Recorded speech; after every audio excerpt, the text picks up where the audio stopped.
Welcome back to Old School Sports and our Out of the Park Baseball 25 series. Can we save the Oakland A's? And the 2040 season is about to get underway here in our fictional OOTP baseball universe. Before that gets going, I want to take a final time to wish our viewers a happy new year. Apologies that the videos have slowed down over the past week and a half or so, but as we've gotten through the holidays on my end and back to work, my work schedule, unfortunately, again, is as busy as it had been for much of November and most of December. So the videos will be a little less frequent over the coming weeks. That being said, as I'm recording this video, it's the Saturday morning ahead of Super Wild Card Weekend in the NFL, so I have a little bit of extra time, hopefully this weekend, to put out at least one more video on top of this, maybe two over the next couple of days before things get incredibly busy. Also, a little annoyed with the Super Wild Card Weekend nomenclature by the NFL. I was listening to sports radio driving back from work late last evening, and someone said that this was the best weekend of football in the NFL, and I could not disagree more. Although there are 6 games over 3 days, including the Monday night game for this wild card weekend in the NFL.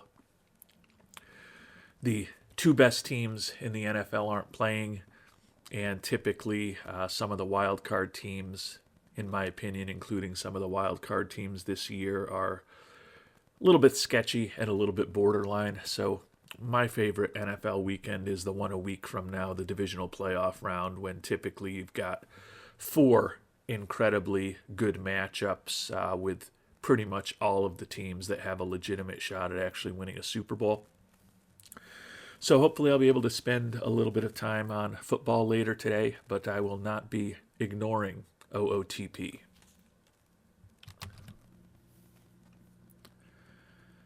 And just a couple of housekeeping items to try to get us all back on the same page, since it has been a little while since the last episode. Gotten a lot of feedback about moving on from our outstanding catcher, Jorge Mendoza, who just won both the ALCS and the World Series MVP awards for us. He is set to be making about $15.5 million for this upcoming season in arbitration. So given our salary constraints, several of you suggest we trade him now, or at least strongly consider trading him now, get a better asset in return than the likely supplemental first-round pick that we would get a year from now if we let him play out his contract. Among others, YME943, Sean Gratton, Paul West, Dodo Dude, Peter Hooper, all think we should at least be considering moving on from Mendoza, some with stronger opinions on it than others. The reason why we have that suggestion is that we've got Jonah Richards, a left-handed hitter who's arguably a better potential offensive player than Mendoza, who also happens to look like he can be a very good defensive catcher as well in our organization. And the thought is get some value for Mendoza now, pivot Richards from first base, where he's wasting his defensive skills a bit, to catcher. And I definitely get that argument, and that certainly is our plan for the 2042 season. But for 2041, as we're still trying to hopefully achieve a back-to-back championship, which is about the only thing we haven't done with this team in recent years, with 3 World Series championships in the last 5 seasons, having Mendoza in the lineup every day and potentially having Richards, if knock on wood, we end up with some injury to Mendoza, to take over as a top-end catcher for us, with the outstanding defensive Hidetaka Ogata as our backup catcher, puts us in a position where I feel incredibly strong about our catcher position.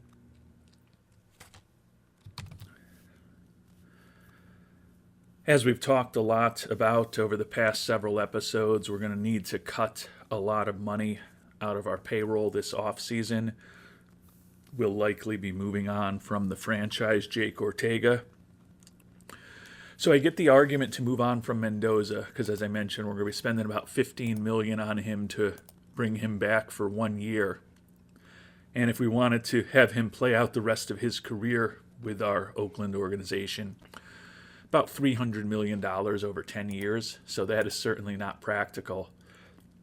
But I think with a lot of the relief pitchers we've talked through who are making good money, as well as the starter we picked up last year, Mr. Gallick from, I believe it was the Red Sox organization, but I don't remember for sure now. I think there's enough contracts that we can get off the books this offseason to replenish the team a bit while potentially keeping Mendoza around. Richards, unfortunately, also knows his value. He'd be looking for a 10-year contract in the, well, it says 11 years in the $160 million range. But you need to keep in mind he's still got a couple of minimum seasons and then arbitration seasons ahead of him. So it's definitely getting to be a pretty big number as he gets into his 30s as well.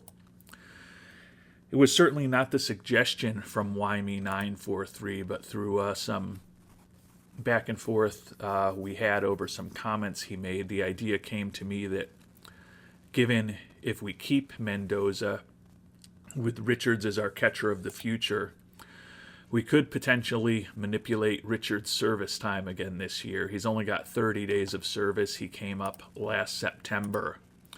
But I did something similar a year ago with Federico Areola, who came up for 30 days in September of 2039. Let him spend most of the first half of this season in the minors. And you can see he's only got 139 days of service time at this point, even though he spent part of the last 2 seasons in the majors, which will give us an extra year until he's finally able to be a free agent. So I could try to do something similarly with Richards early this season, particularly with the trade that we just made for the first baseman, Mr. Lance, because Richards does have 2 option years left. Not necessarily the fairest thing to do, but given that I just won a World Series for the 4th time with this team, and I believe for at least the 3rd time in those 4 years our budget was cut following a World Series. I may have to play the game a little bit as far as our finances. A couple of other things to check on quickly. You'll remember that at the end of the last episode, traded away our longtime infielder Andy Toribio for the first baseman I mentioned, Chris Lance. I would envision in 2042 Lance being our first baseman and Richards being our catcher. But as I noted, Lance certainly could play first base for us over the first couple of months of this upcoming season if we decide to manipulate Richards' service time. And Lance, who also has 2 years options left, could certainly then go down to the minors or perhaps move into more of a utility role on our team. And if we move on from Ortega, we're also going to have an opening at DH for us that one of those guys could potentially fill. Scott Donovan and Paul West, among others, have been suggesting that as we make these trades, we try to do something to help us in center field. And I think I've done that with a trade that I've done since the previous episode. And I realized that I mentioned this trade in a comment to Peter Hooper, even though anyone who is reading that response from me closely likely has no clue what I'm talking about because I haven't actually done an episode to share that I've made this trade yet. But to me, it was one that I just couldn't give up. We have finally traded away Sergio Palomares, a prime IAFA acquisition of ours many years ago, who has become a very good major league center fielder. But he's set to make around $6 million next year in arbitration. I guess I can't see that anymore now that I have shipped him away from us, but the number was $5.5–6 million for him throughout the season. Right-handed hitting center fielder, great speed, good defensively, not great in the clubhouse, and the bat has not been awesome. He walks a lot and he steals a lot of bases, but his .350 on-base percentage is certainly still not exceptional, and he's been almost perfectly a league average offensive player over the course of his career with a 99 OPS plus and a 103 WRC plus. Still has averaged a 4 WAR over every 162 games thanks to his speed and his good defense. But felt like this was an offer for Gravedigger Palomares that I just could not refuse. We also had to include another center fielder, Gordon Duncalf, who's been in rookie ball for us the last couple seasons. Don't think he's a big-time prospect. We got a little cash in return from the Orioles, but more importantly, we got a younger player to compete to be our center fielder next year, along with the likes of Joe Harmon, who was up this past season, as well as Jesus Aguilar, who's one of the better prospects in our organization. Armstrong is viewed as the number 51 prospect in baseball, 24 years old, made his major league debut for Baltimore this past year, and he was honestly pretty awful, hitting .215, only 6 homers and 358 at-bats in a sickly 53 WRC plus.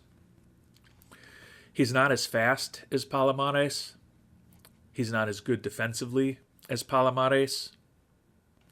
His eye is not as good as Palomares, but his contact is similar.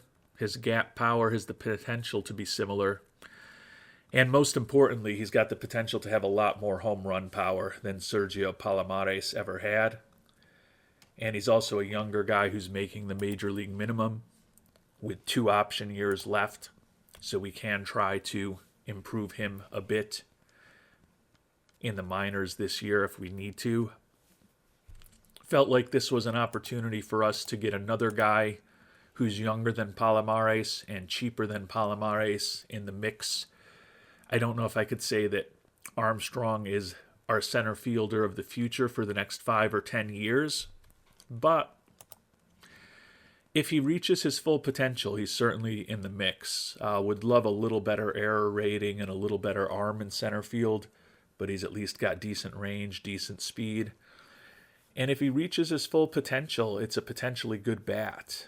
No guarantee that he does that at 24 years old. Quite honestly, it would be a bit of a surprise if he reached what we think his full potential is. Also a guy where, for whatever reason, we only have average scouting accuracy on him from our head scout, which is a little odd, given that he's a guy who has been in professional baseball for the last 3 years. But felt like this was a way for us to bring in a younger player who can compete for center field for us over the next couple of years and save a little money as we try to right-size our income statement for this upcoming season. And one final piece of housekeeping for us to check on before we finally and mercifully start moving forward in this offseason is what we're planning to do in the player development lab. Going to be a little bit of a focus on pitchers, it seems, this upcoming development lab period. Wilson Rangel working on pitch movement, position player-wise. Richards and Godina, the young infielder / catchers, working on bat speed, maybe some more home runs there. Chisin Iwata and Jeff Shans, who we picked up in a trade not all that long ago, working on contact. Chad Evans, pitcher, working on endurance training as we try to perhaps pivot him and his arsenal from being a reliever to a guy who could potentially start from us. Couple of major leaguers at this point, Huntley and Baumler, working on improving their arsenal. And then a lot of secondary pitch improvement. Blumenshine, Scherer, Saldana, Mendick among major leaguers. along with Weiss, Delgado, and Heilman, who are guys looking to break into the majors, also working on secondary pitch improvement. Decent amount of discussion in the comments on Heilman. He's got that incredible fastball, and we think his splitter can be almost as good if he can have a successful trip to the development lab on secondary pitch improvement this year, adding a third pitch and maybe even potentially working on his stamina down the line could make him an incredibly valuable player for us. Last few guys, more of a better mix between pitchers and position players. David Palomares and Jesus Aguiar, a couple of the top prospects in our organization working on their contact. Aguiar, mentioned him earlier, IAFA signing of ours from 2034, left-handed hitting outfielder who is another guy in the mix with the recently acquired Armstrong and the holdover Harmon to potentially be our center fielder next year and hopefully for years to come. Dozer Camunez working on his arsenal. The brilliant young left-hander Lippy Aguayo working on making more movement on his pitches. And then we also pulled out one of our younger prospects from the development lab. You may remember Jacoby Manelli, who we picked up as an IAFA player a couple years ago, had a nice professional debut in rookie ball for us this year, but felt like it was more expensive given that center field is a bit of an open position for us to get the newly acquired Bobby Armstrong into the lab. And we're going to work on trying to generate some bat speed with Armstrong. And between Armstrong, Aguiar, and Harmon, as I mentioned, in addition to maybe another player or two who we might pick up when trading away some of the relievers, hopefully we'll have some interesting options to consider for center field in 2041.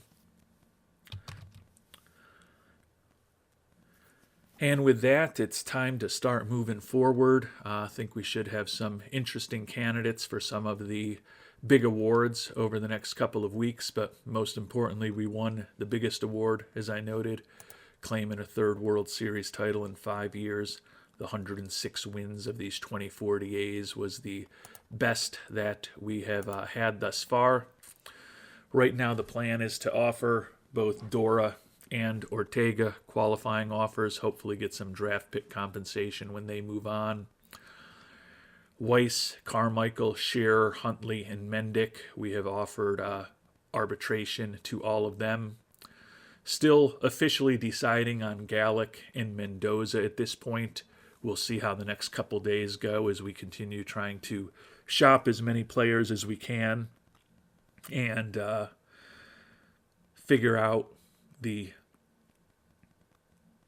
Tetris-like pieces as we try to get this team in a better financial situation. If I had to guess, we probably trade Gallick away.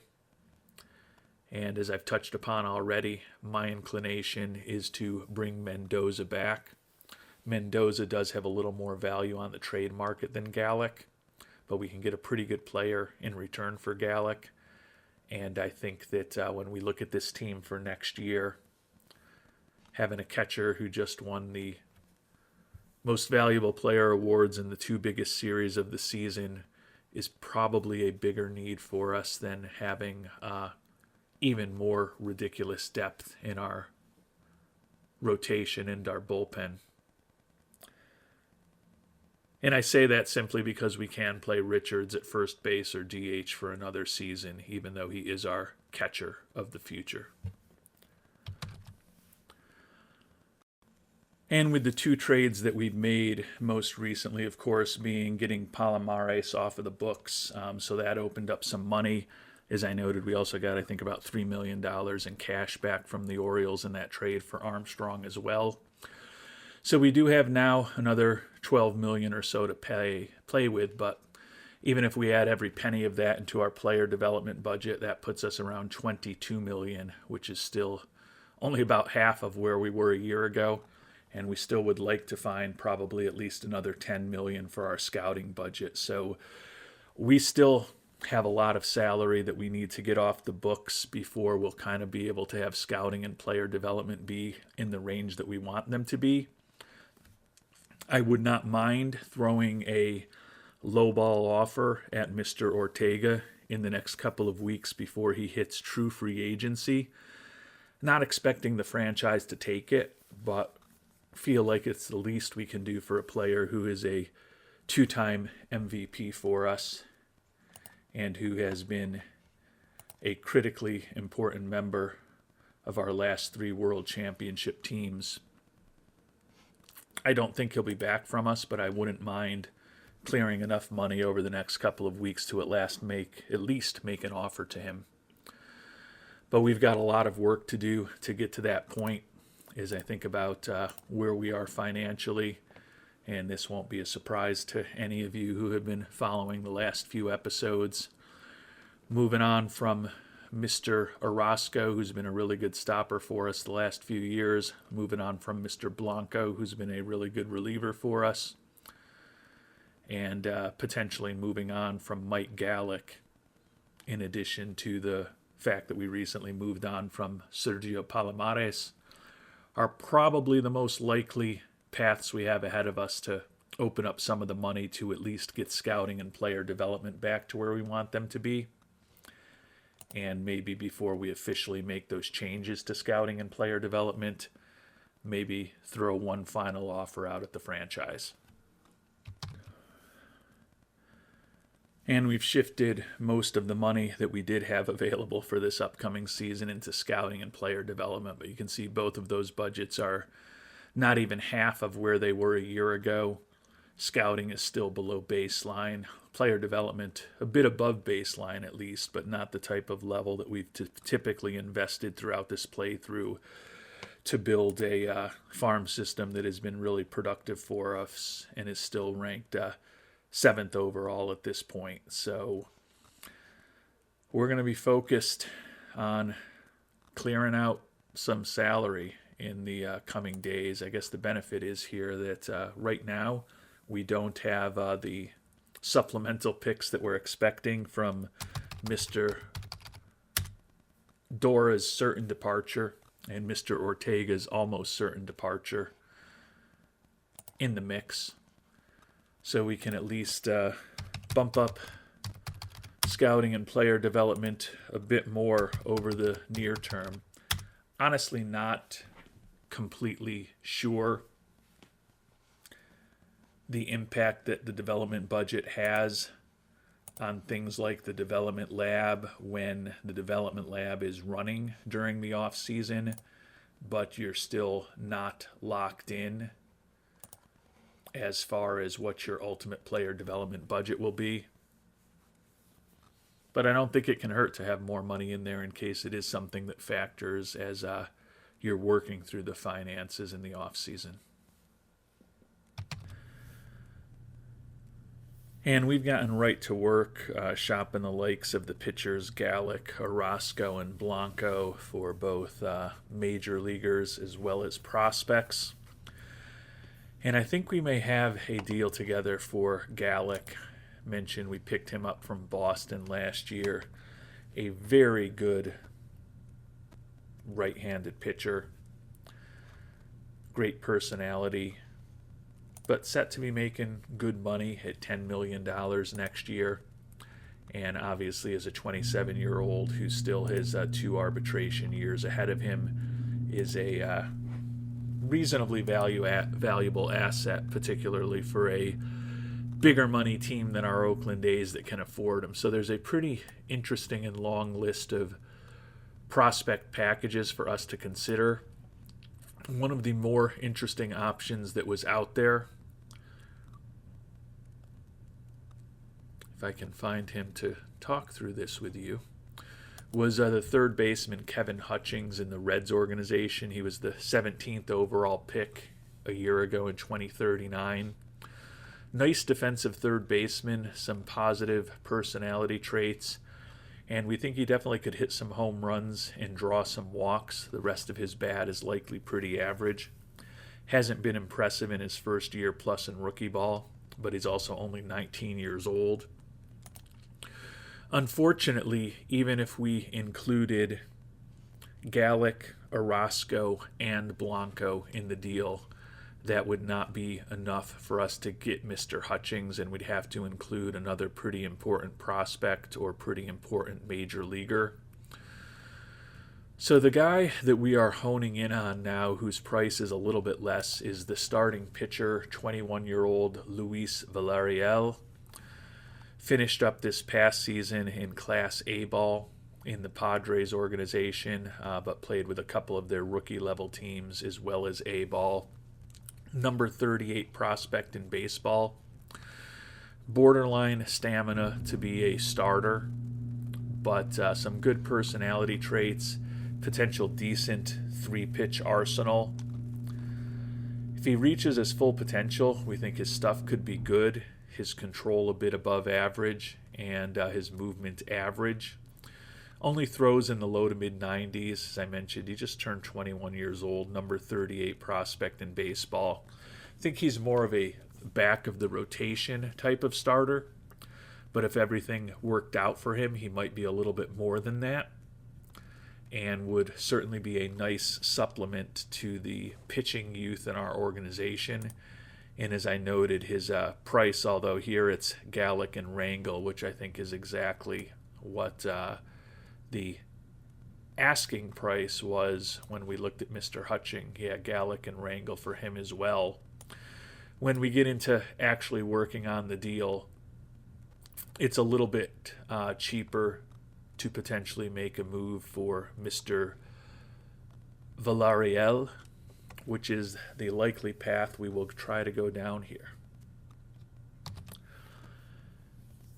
And we've pieced together a deal for Villarreal, who I think will be a nice supplement to our farm system. We're going to get $230,000 in cash in addition to the left-hander Villarreal. As I noted, I think particularly for a team that's had really good starting pitchers like ours has over the past decade plus, probably a back end of the rotation type of starter if he develops as we think he can. But it's not inconceivable that he could be more than that. And a number 38 prospect in baseball is a pretty good return when it's basically a salary dump by us. As I noted, Gallic set to make about $10 million next year. And Daniel Blanco, who we signed to a front-loaded contract, which makes it even more easy to trade him. He could be really good value when he gets into his 30s with those $3 million numbers.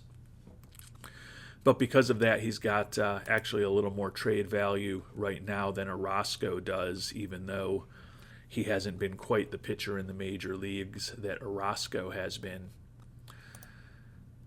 But we basically clear $15 million off of our books for next year by moving on from Gallic and Blanco. And we get a 21-year-old left-handed pitcher who's one of the top 50 prospects in baseball in return. We're certainly, on paper, weakening our pitching staff by losing big-time guys like Gallic and Blanco. But we spent a lot of time talking about the depth of our rotation and the 4 or 5 guys we have in AAA who can largely supplement our bullpen over the next year or two. So I think this is unfortunately just one of those moves that we're going to need to make given the financial situation we find ourselves in. We are going to go ahead and complete that trade. Fans obviously not happy that Gallic is gone. Blanco also makes them upset. And we actually have dipped below the 100 that we finished last season at. But we've now put ourselves in a position where we've got some money available. If we can figure out a way to get Orozco off the books, and we're certainly not going to get anyone like Villarreal in return for Orozco. He has a bit less value than either Gallic or Blanco did, so we gave up the 2 more valuable assets to pick up Villarreal. But we should get something back for Orozco, and that'll clear some more money for us too. And then once we've done that, I think the question is whether we throw an offer out at the franchise. Don't think he's going to accept the type of offer that we'd make him, but at least want to have the discussion. And with getting Gallic and Blanco off the books, we are, at least for the time being, going to put out an offer to Mr. Mendoza. So we've got 6 arbitration eligible players at this point. Hopefully we'll get Weiss, Carmichael, Shearer, Huntley, Mendick, and Mendoza all signed. As you can note, 5 of those 6 are pitchers, which with the pitchers who we already have signed, as well as the strength we have coming in AAA, explains why we're willing to move on from Gallic and Blanco and potentially Orozco as well. And as I mentioned, Pinky Orozco doesn't have quite as much trade value as either Gallic or Blanco did, but there is still an interesting option for him. And keep in mind, again, with Orozco, although his contract is front-loaded or was front-loaded, still set to make $7 million this upcoming season. He's wrecked physically. He's going to be turning 30 next year. And we have definitely used him. He has ultimately led the league in games pitched each of the last 3 years for us here in Oakland when we put him into that very high volume stopper role, where he's also pitched well into triple digits in terms of his innings pitched each year. And there's interesting options for him. The one that I think we're going to go with is second baseman Phil Swenson, 24 years old, right-handed hitting second baseman. Really like his speed. He's a good bunter, good in the clubhouse with a high work ethic. Right now, he's only experienced at playing second base and short, but certainly has the profile that he could also be a really good third baseman. And he's a guy who could play a corner outfield spot for us, or certainly first base if we wanted him to. Does have one option year left, which is what makes him interesting to me. As we've talked about in previous episodes, with Iwata at second, Pimentel at third, Landine at short, Richards likely at first base, and then Godina and Alcindor as our utility infielders.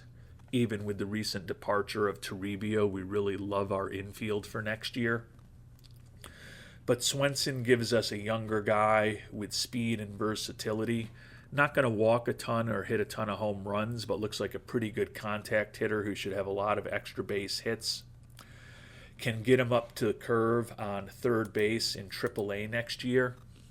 And since we did sign Amare Alcindor to that extension a couple of years ago that thus far he hasn't really lived up to, if we wanted to move on after this upcoming season from Alcindor, I think with Phil Swenson on board, we'd basically have a plug-and-play excellent utility infielder for us who could certainly start at second, third, or short for a couple of weeks if we needed him to because of injuries.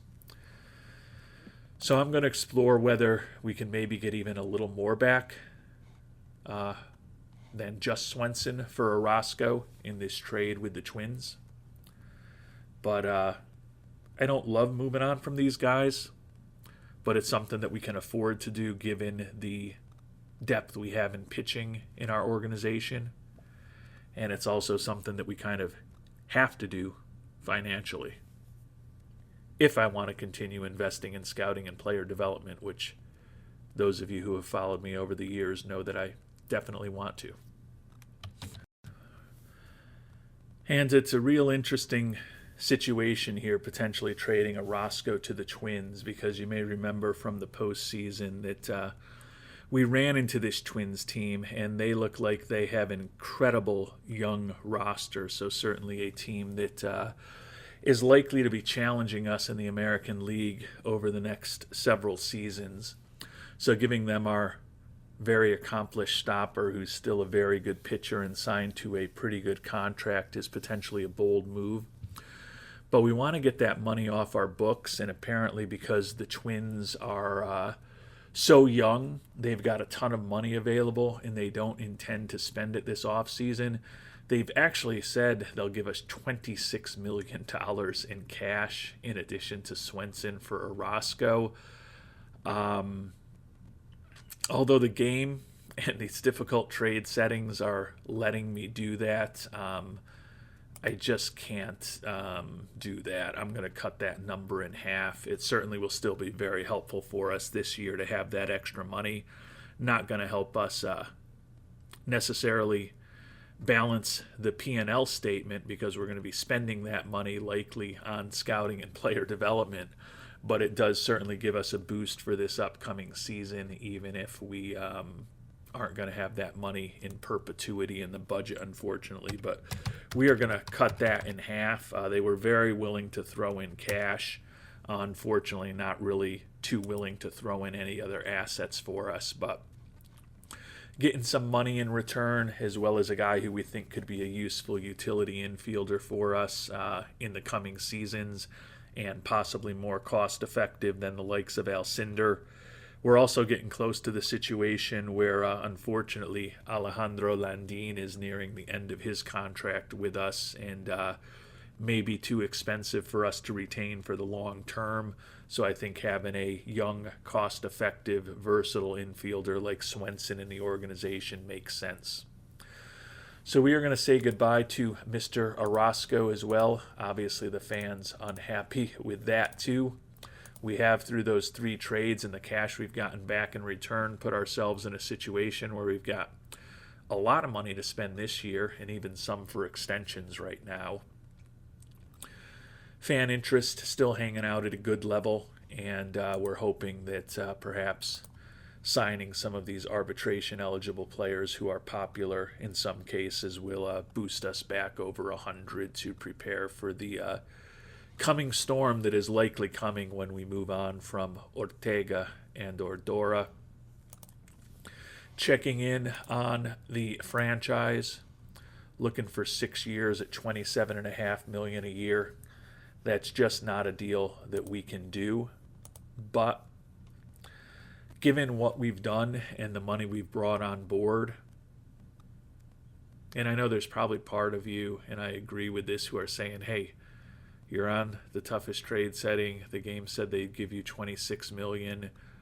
Fisher makes your life miserable every year. For instance, when you win a World Series and he cuts your budget by $4 million, probably should have just taken all the money that they would have given you to make your life easier for this upcoming season. Definitely get that argument, but I can't say that my house rules are set in stone, but I try to live by some very modest code of house rules and maybe a very modest code of ethics as I'm playing the game, and it just didn't seem right to be getting $26 million back in return on that trade. But the point is, we can at least perhaps placate the fans a bit by making an offer to Mr. Ortega that he is unlikely to accept. And I don't think the franchise will accept this offer. I'm honestly not even sure whether, if he says he's intrigued by it, whether I'll even actually make the offer to him, because I don't know that it's the right move for us. But with the money we've opened up, as we talked about, he's looking for 6 years and an average of $27.5 million a year. We're on paper offering him 3 years at an average of $23.3 million a year, so about $4 million a year less than he's looking for. 3 years less than he's looking for. And this is arguably a 1-year, $32 million contract, since the second and third years are both team options. We did bump up a little bit the MVP and All-Star bonuses, but I don't think this will be enough to get the franchise back for another season in Oakland. And as I said, I'm also not sure I really want to be paying him $30 million next year, even though we have opened up a bit of money. I think a lot of that money may be better spent in scouting and player development. But when you have a player who's a 2-time MVP for you, Rookie of the Year, perennial All-Star, Silver Slugger, Gold Glove winner, won a bunch of postseason MVP awards, including the ALDS this past year, 3-time World Series winner in addition to those 2 MVPs. and his nickname is the franchise. I feel that even when you're in Oakland, you got to make some type of offer to a player like that. And he's actually willing to think about it. All right, this is where things get a little dicey, because I said I don't really know that I want to be spending $30 million next year on Jake Ortega. And I had to change my mind on him. I can't give him a guaranteed $32 million next year with the buyout, given that he's kind of locked into that DH role and he's not what he used to be. But he has dropped his demands to 4 years at $27.2 million. I'm willing to give him 3 years at $20 million a pop, which is really just a 1 year, $22 million deal next year, most likely. And then we probably decline his team option and begin this dance again when he is a year older and likely a year more wrecked. Seems like his current negotiation mood is not bad. So it doesn't seem impossible that even though we've pulled out $10 million a year for next year from underneath him, that maybe he's willing to consider this. I worry that maybe we're giving him too much. Maybe he does realize that at his age, with his injury history, maybe the market's not going to be quite as strong as he thinks it is.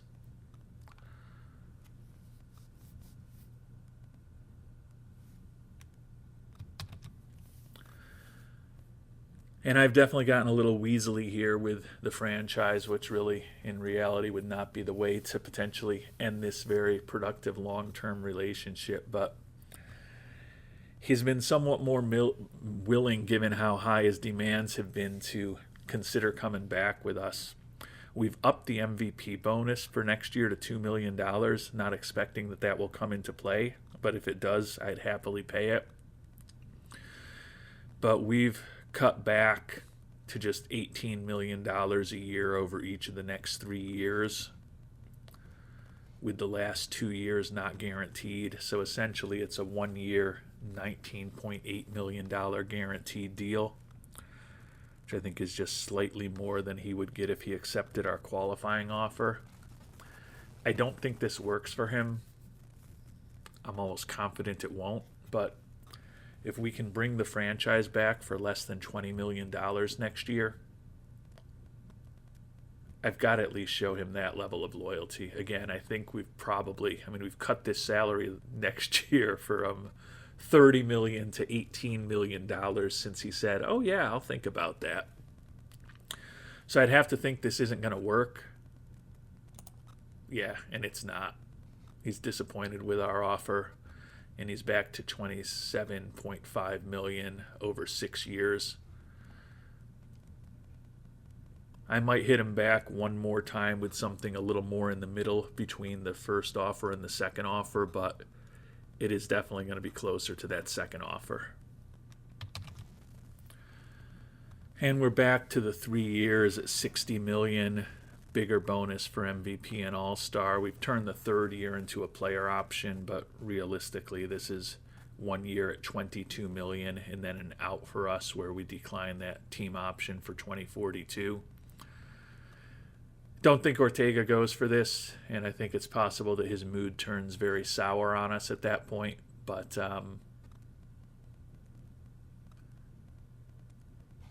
think I can handle $22 million for him next year on a 1 year deal. When we look at what the franchise did for us last year,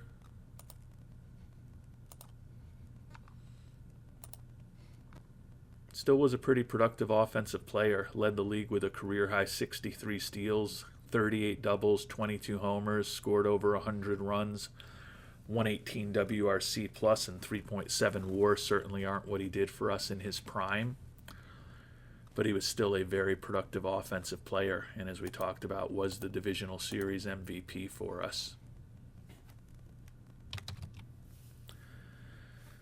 And before we hit ask for response one final time, we've made the terms a little bit better, although really only $200,000 better for him in what's realistic. But we've turned it into a 3-year deal with a publicized rate of $66 million over those 3 years. So we've upped the average to 22 from 20 by putting in a $22 million number for 2042 that we are unlikely to exercise, and then have that player option in the final year at $24 million. Still have big bonuses for MVP and All-Star, but we'd essentially be paying him $22.2 million for a final year with us, or a potential final year with us next year. It's probably a little bit more than he deserves as a 3.7 WAR player, but given that we're going to take a huge hit to fan interest if he leaves, and in a perfect world, I'd love to have the franchise be with us over the course of his career. I'll throw this offer out there again. At $20 million next year, it's still a big hit to the $30 million in that original offer we made to him, but we'd bounce back a little from the 18, 18, and 18 in the previous offer, added in a player option. I don't think he accepts this, but if he's willing to think about it, I'd bring the franchise back for $22.2 million next year. But he's still disappointed in us, and I think at this point we can maybe re-engage with him again in a couple of weeks before we get to the start of free agency, but I'm going to wait to see a few more cards over the next few weeks at this point. And we've made one other trade, much less significant than the trades that we've been talking about, but it's one of our kind of patented beginning of off-season trades to clear some players off the 40-man roster, and also in this case clear a guy who was going to need to be put on the 40-man roster before the Rule 5 draft this year. So it opens up a little bit of money for us on the margins by getting some minimum major league contracts off of the books. Most importantly, just clears spots on the 40-man roster that we'll be able to use as we get closer to the Rule 5 draft. We traded away second baseman Jorge Castillo, an interesting infield prospect. Just never really thought he was going to hit enough in the major leagues. Hit .247 last year as a 23-year-old in Double-A ball for us. Also, Jorge Orellana, you may remember him. He was an IAFA acquisition from several years ago. Had a solid-looking year in Triple-A for us. 288 average, 30 homers, 91 ribbies. But in the offense-happy PCL, that was basically a league average offensive season. And is a 24-year-old with a bat that we think is a pretty average major league bat. Didn't want to be guaranteeing him a major league contract for next year, given the fact that he had no minor league options yet left. That was also the situation with Castillo, no minor league options. So we were going to have to get him through waivers a year from now, or not even a year from now at the start of spring training. And then we traded away David Burgos, a decent-looking left-handed pitching prospect, dealing with a torn flexor tendon in his elbow. He wasn't great after we promoted him to AAA before he got hurt. 23-year-old, but we were going to have to protect him by putting him on the 40-man roster ahead of the Rule 5 draft. When we looked at the strengths of our 40-man roster and some of the other prospects that we'd prefer to put on the 40-man over him, we were willing to include him. Got a little more cash from the Mets, which is nice. And we got a minor league third baseman, Joe Wilson. Don't know that he's really a big-time prospect. Solid defensively at third base, can play other positions. Durable, which is positive. Think he's going to make pretty good contact, but think that his home run power is